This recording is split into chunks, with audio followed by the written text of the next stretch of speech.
Welcome, everyone. We still have a few people joining, but in the interest of time, we're going to get going. Welcome.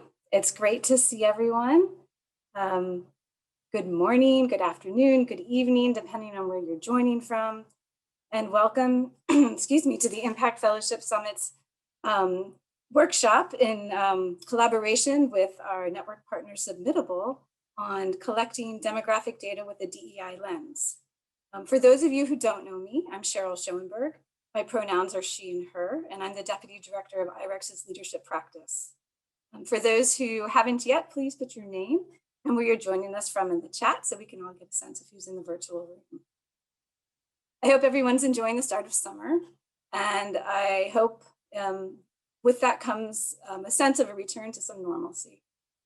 Before I hand it over to our facilitator today, Natalia DiRobertis-Thai, I wanted to just mention a few reminders. We'll be recording today's session so that those who missed it will have access to it. Your breakout sessions will not be recorded, however.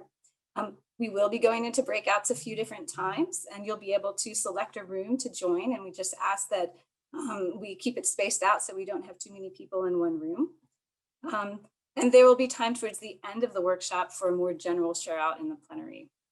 I also just wanted to make a quick announcement for those who haven't seen that the Impact Fellowship Summit for 2021 will be November 16th through the 18th. We are keeping it virtual still this year, but we hope to return to either fully in-person or a hybrid model the following year. Our theme this year is Beyond Adaptations towards Inclusive and Systemic Impact. And we are still accepting session proposals through July 6th. So please, if you have something you'd like to share, propose a session or share the opportunity with others in your network. And we've opened early bird registration. Early bird is a discounted rate for those who are from organizations with less than 50 employees. The rate for early bird would be $250. And for those in the early bird from organizations above 50 and above employees, it would be $350. And those rates will be good through the 15th of August. So don't miss out on that. And we'll put a link in the chat where you can find information about both registration and the session proposals. But let's move back to today's program. We're excited again to partner with Submittable, who is a full service fellowship management software optimized for remote relationship building and management. We've had a great experience working with Submittable through some of our fellowship programs. And this was the third webinar that we are hosting with them together. So without further ado, let me hand it over to Natalia so we can dive into the workshop. Natalia. Thank you so much, Cheryl. Hello, everyone. Thank you for being here today. As Cheryl said, my name is Natalia DiRobertis-Thai. I am a product marketing manager at Submittable. And while I don't run a fellowship program like all of you, I and my colleagues do have front row seats to see how thousands of our clients, from nonprofits to foundations to corporations, are running fellowship, scholarship, grant programs, awards, other things like that.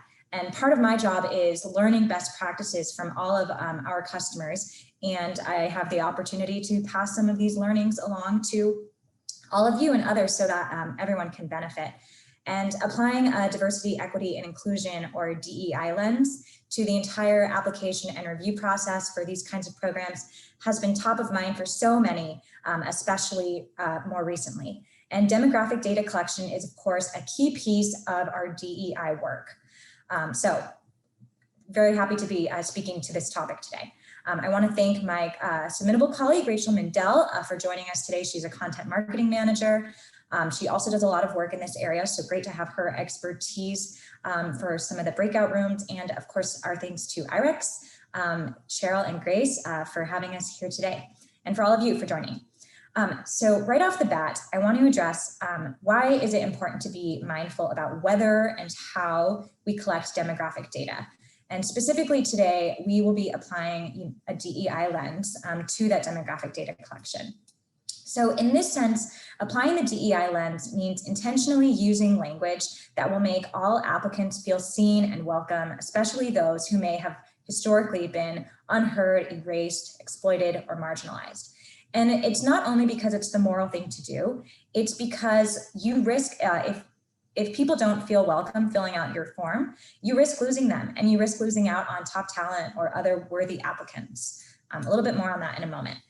Do feel free to ask questions throughout and use the chat. I'd love for you all to share resources and ideas with each other, especially when we get into the exercises. Again, we will have those breakout rooms to share as well.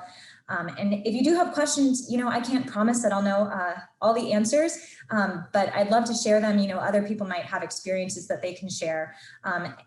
We might have resources that we can share. And of course, your questions can help inform my team's work in the future, because we're committed to this topic and creating more materials for people like you and our customers.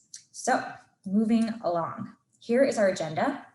We'll begin by stating a few truths, and then we'll move into some guiding principles for collecting demographic data. We'll go over some examples, and then we'll allow a minute or two for a solo exercise, followed by sharing in a breakout room. And we'll repeat that 3 times, and then we'll bring it back for some concluding thoughts and next steps. So here are some truths. To reiterate, not only is applying a DEI lens and running an inclusive program the right thing to do, but study after study establishes that improved diversity and inclusion lead to better outcomes for everyone. And that, not just for BIPOC or people or minority groups, for everyone, from increased innovation and competitiveness to stronger ethics and team culture, right? So it's not just right, it's smart. Next, I am not an expert. Because of my job, I'm in a position where I've done quite a bit of research, and I've seen how so many of our clients handle this work. And it's my privilege to share some of these learnings with you all today. But the truth is, no one really can be an expert on anyone else's identity. I'm only an expert about how I identify. I'm just, doing my best to share some thoughts and ideas with you all today. And similarly, this world is constantly evolving. So it's not a one and done kind of situation here. It's an ongoing process of continued research and improvement. And, I participate in that work right along with you all. And finally, since this world is constantly evolving, we're all going to make mistakes. You'll make mistakes, I'll make mistakes. And the only thing to do there is to just practice being open to learning and taking constructive feedback as a way to improve and do better next time. So here is our first principle today. Ask on a need to know basis. This is kind of the what part, of the what, how, why. This is the what. Do not collect demographic data for the sake of collecting data. And the way to practice this principle is to tie what you ask for to your program objectives and goals. So that's going to be our first exercise here.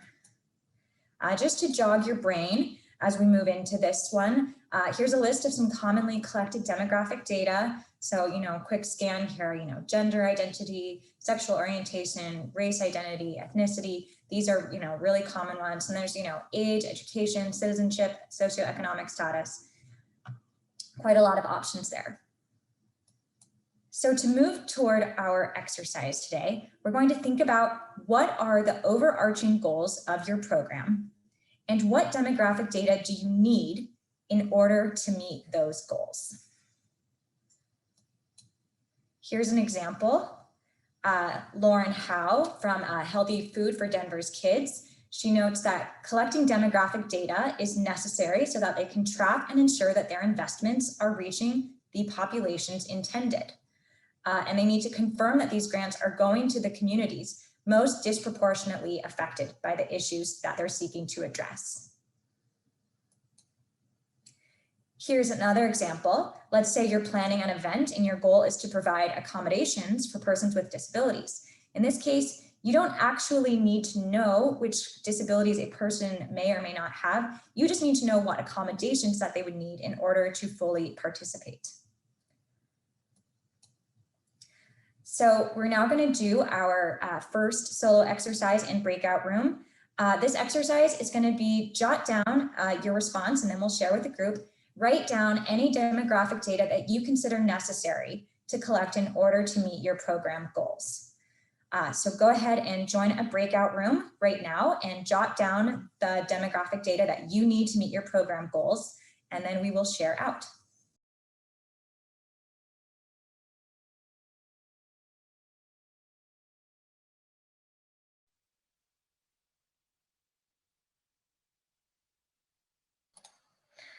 Okay, welcome back, everyone.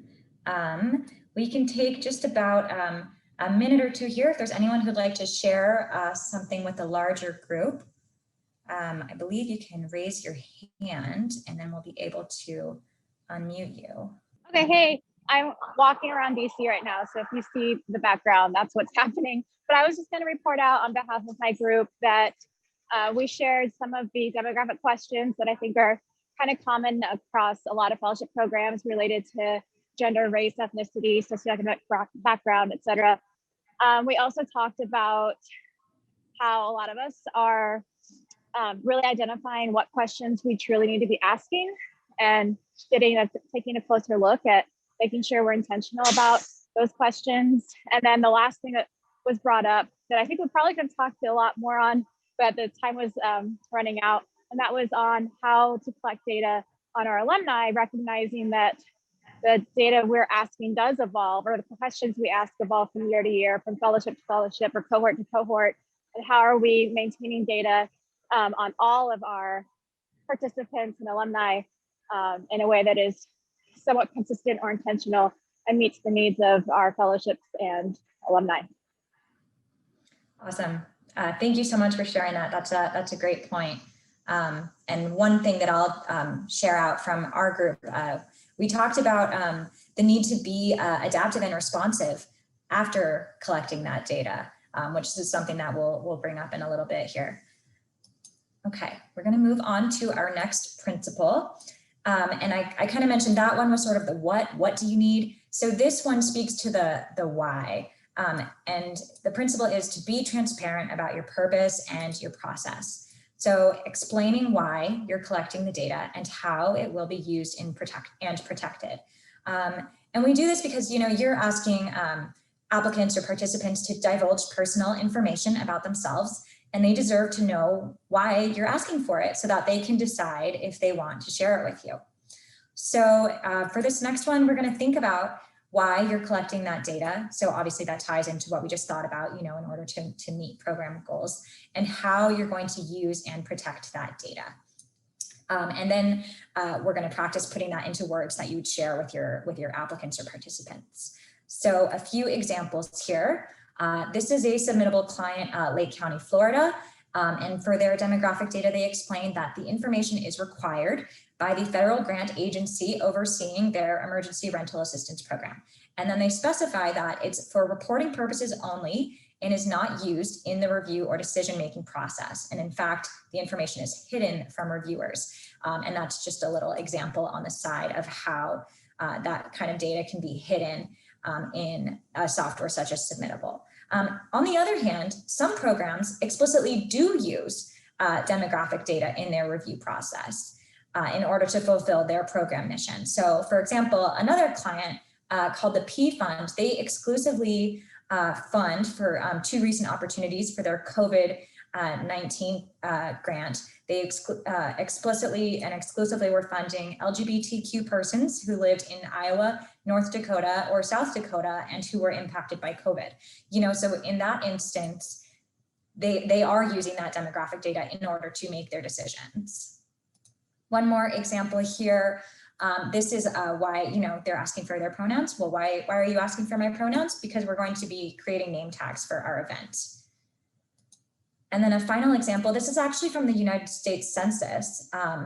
So why they're collecting race data, and they say to compile and analyze statistics about racial groups, as well as to monitor compliance with anti-discrimination provisions. So these are just all examples of explaining to your applicants why you're asking for the data and what you're going to do with it. So that's going to be our next exercise here. In just a moment, we'll join a breakout group and then take a moment to jot down your response to just write 1 or 2 sentences explaining to an applicant. You know, you can imagine this being in the instructions of your form, why you're collecting the data and how you're going to use and protect it. So go ahead and join a room and write down your response, and then we will take a chance to share, and we'll come back again. All right, welcome back, everyone. Looks like a few people are still coming. Would anyone like to share some of their thoughts from their conversations? Jennifer, please. Hi, we were talking about the challenges of writing these kinds of statements, and in our conversation, you know, trying to think about to whom are you transparent, and like how broad is that transparency? Is it just for the applicants, or is it for something more broadly? And in what ways do you state that and deal with the sort of any potential tension of the legal side of the statement versus, you know, trying to be very intentional with DEI demographic collection and selection? Thank you. And I'll go ahead and share, Rachel, I hope you don't mind her insight, but she mentioned how for certain programs, the topic is kind of explicitly around DEI. And she mentioned how sometimes there might be an assumption that everybody already knows why you're asking for this information, but it was kind of a good reminder to reflect upon. You know, it's still important to put it into words and be super transparent, even if people might already, you know, you don't want to assume people know why you're asking. Okay, we will move along here to our third and final principle. And this is going to speak to kind of the how to actually create your demographic survey. And the principle here is strike a balance. So the balance that we're looking to strike here is between your genuine desire to incorporate the most inclusive practices possible and the reality that in some cases it might be impossible for you to ask questions in that way in order to meet other program goals or requirements. So 3 best practices that are generally considered to be the most inclusive way to collect demographic data. First would be make responses optional wherever possible. You don't want to force people to answer a question, especially if you are not able to, oh, I'm sorry, these are in the wrong order. Sorry about that. Aim for self-description.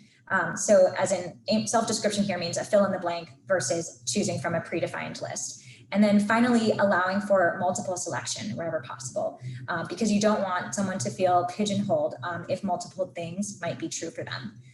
So these are 3 best practices to strive for, but they all have reporting implications, right? They can pose a challenge for reportability. So with optional responses, of course, you might not have 100% participation. With self-description, your software is not going to be able to automatically group those fill in the blank questions together, which means that someone on your staff will need to manually code them in order to report out. And then for multiple selection, you won't have a one-to-one map with applicant responses. And in some cases that can pose a reportability challenge. And so this is why we need to strike a balance. You aim to follow these best practices wherever you can, recognizing that in some cases, requirements such as requirements imposed by your board or your funders or the government in some cases. And you also just might have limited resources. You might not have staff time available to code self-describe responses, for example. And so that's why this principle is called strike a balance. So here we're going to think about, do we have reporting or other requirements to take into consideration, and how much time are we willing and able to invest? And so for the examples here, I'm going to show some templates. There's 3 categories of templates. The first is going to be all self-description with all questions, just completely fill in the blank.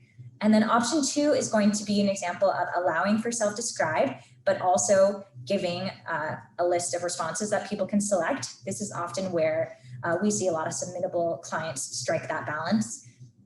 And option 3 is when you might have, in some cases, the way that you have to conduct your survey is completely prescribed by your funder or by, your other requirements, in which case you really don't have any wiggle room to do it another way in order to run your program. We see that sometimes like with governments. And another benefit of these templates is you're going to see how some real surveys are collecting this data. So hopefully you'll see some inspiration. This is kind of an overwhelming slide, so my apologies for that. But here's that option 1, self-describe. Again, it's the most inclusive and it may encourage participation, but it is also going to be the biggest burden on reporting, and it might not be feasible, therefore, for a high volume of applications. So to take a look here, this is what that'll look like. Here's just a complete fill in the blank. One more option, this is from the P fund that I mentioned earlier. They have these required, but again, they're fully fill in the blank, and they give the optional to say not applicable. Moving on to option 2, which is giving the option to self-describe. That's still very inclusive. Everyone has the ability to self-identify if they so choose. And much of the data for those who do choose one of the pre-selected, pre-offered options, it's going to be very reportable. It's a little bit less inclusive. There's some risk of making someone feel like they're the other, and there's going to be some reporting burden on your team for those self-descriptions. But this, again, is where we find a happy place, a happy medium for a lot of our clients. So here's one example that I borrowed from Harvard. Here you can see there's a prefer to self-describe, and then you can have the option to specify. One more here. This is from the Charles and Lynn Shusterman Family Foundation. They have a great guide, and you'll all have access to these templates, by the way. They have a great guide that I would recommend for anyone interested in some further research here. But again, pretty similar. Prefer not to answer, prefer to self-describe. Prefer to self-describe. And finally, this is from our client Space on Ryder Farm. And again, option to specify here, but also giving those pre-offered options. And finally, we have option 3, which may or may not allow for self-description. And the example that I borrowed for this one is from the US Census. This is going to be the easiest reporting. And, I think it's worth mentioning, it can be frustrating if you have really tight requirements and you don't feel that you're able to run your survey in the inclusive way that you would like to. On the other hand, following those requirements enables you to run your program, right? So we'll get into kind of ways that you might be able to advocate for a more inclusive practice with your organization. But it is, being compliant is an important thing to do as well. Not that one, here we go. So this is from the census. And you see it's very, not really, actually, for some of these, there's not a self-described, such as gender, right? It's just male or female. So that's kind of, this one's looking a little behind the times. But they actually do allow for giving another race or origin here. So moving on, for this last exercise, I want you to think about any challenges that you're facing in following those inclusive practices there, optional self-description and multiple response. And then think about which of these templates, so option 1, option 2, or option 3, seems like it might be the best fit for your organization. And go ahead and join those breakout rooms again, and then we'll meet back here. All right. Welcome back, everyone. I know Rachel in my group was just in the process of sharing, and I don't want to put you on the spot, but if you'd like to, you could go ahead and finish your thought with the whole group here. Otherwise, if anyone else is interested in a final share out, you can go ahead and raise your hand. I don't mind sharing. I think, Natalia, you were calling me out, which is fine. So I was saying that our surveys usually look like option 2. So we have like categories and then the option to write in or self-describe, but I hadn't really given much thought to order bias previously, which is making me think, you know, it's good food for thought. But we've run into challenges also with Prop 209 in California, which actually prohibits government agencies from collecting certain demographic information in certain contexts. And so some folks have a stricter interpretation of that than others and say like, well, we can't collect data at all. So that makes it challenging for an organization like us where we're focused on equity specifically if we don't have any data, or the client or partner we're working with feels like they can't collect the data in moving forward if we don't know who we're working with. So.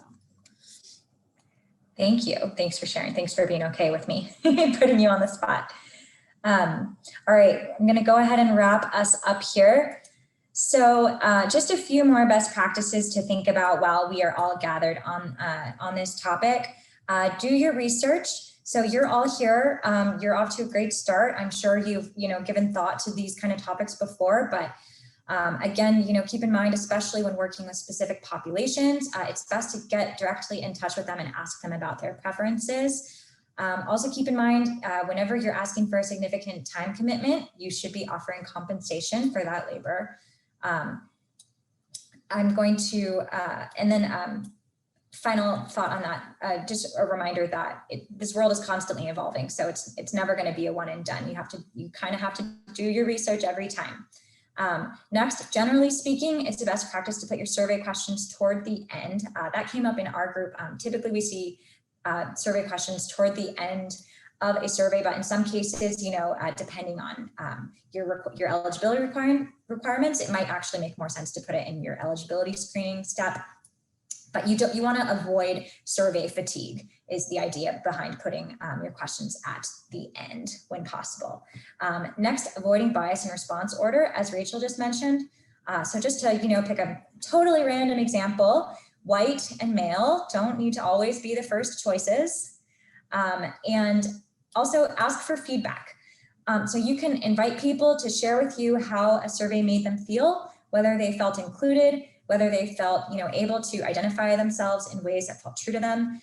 You can do this by including an email address where people could contact you, or you can provide a follow-up survey later, or I've seen clients leave an optional response box at the very end of their form that just says, hey, like, how did this survey make you feel? How long did it take you to fill it out? And invite them to provide feedback right there. And I want to go over a few next steps here. Homework. If you feel like you need to run through these exercises with your team, I would really encourage you to do it. And I would also encourage you, if you're unsatisfied with some of the requirements that are imposed upon your organization, you can consider making suggestions to your board on about how those requirements could be made to be more inclusive. And then an important piece of homework, what we kind of mentioned earlier, is taking action. So when you ask for this data from people, you need to be sure to use it and protect it in the way that you tell them that you will. So really easy example, if you're asking for pronouns, make sure that you're using and you are mindful of the pronouns that you asked for in all of your communications. Next, on making a mistake, I just wanted to point out a resource, which is an article from Harvard Business Review by Rebecca Knight called "You've Been Called Out for a Microaggression. What do you do?" So you can Google that, and it's just quick strategies. Don't make it about you. Listen with an open heart and an open mind, apologize, and then seek to improve and understand and keep at it. Next, some resources. If you are interested in this topic, please check out submittable.com/webinars. Rachel, my colleague who joined us here, she's done some fantastic sessions with our clients on topics such as trust-based philanthropy and anti-racism in grant making, among others. And the Submittable website has a whole lot of other resources on the topics of bias and inclusivity. So I would encourage you to check those out. We will make sure that you all get access to the templates that we shared today. And again, I would recommend the Charles and Lynn Chesterman Family Foundation, who have a really helpful guide on this topic. And lastly, there is going to be a poll at the end of the session, and I would really appreciate it if you would share any feedback. It's just 2 questions, so please do fill that out. And we're right at time. So we did it. I'll pass it back to Cheryl for any concluding thoughts she'd like to make. But thank you very much for your participation and for joining us today. Thanks, Natalia. And thanks very much for a great session. I know that was really thought-provoking. I jotted down some ideas. It sounded like some of folks in our group got some ideas that they're gonna be able to implement. So I just wanted to mention one thing. I am gonna deploy the poll.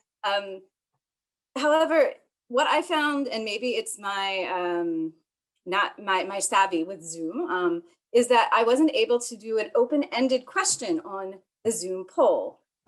So there is one question, and I'll ask if you have feedback on facilitation, if you send it to ifs@irex.org, and I can anonymize it and share it with Natalia and her team. But I'm going to deploy the poll. There was a question, Natalia, whether the slide deck would be shared. Sure, I'm happy to share the slide deck. Great.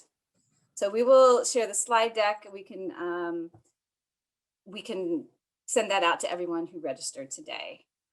Then we'll do that. And thank you very much for your participation. We look forward to hosting you again. And again, plug for the Impact Fellowship Summit. We hope to see you there. And we hope you choose to propose a session as well. Thanks, everyone. And everybody.